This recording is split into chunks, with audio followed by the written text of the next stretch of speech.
Hey guys, today I'm gonna show you how to enable text call on your Galaxy S26 Ultra. Easily turn off from here. Simply you just open your phone apps. Press on three dot showing up to settings. And you get text call option.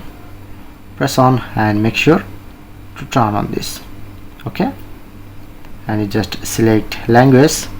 Select your any other language, like select this language, get back, select voice, or if you want to create custom voice, press on to create custom voice. Need to install and play other person voice. If you want to turn on or turn off, just turn up and overall setup, and you can easily enjoy this feature.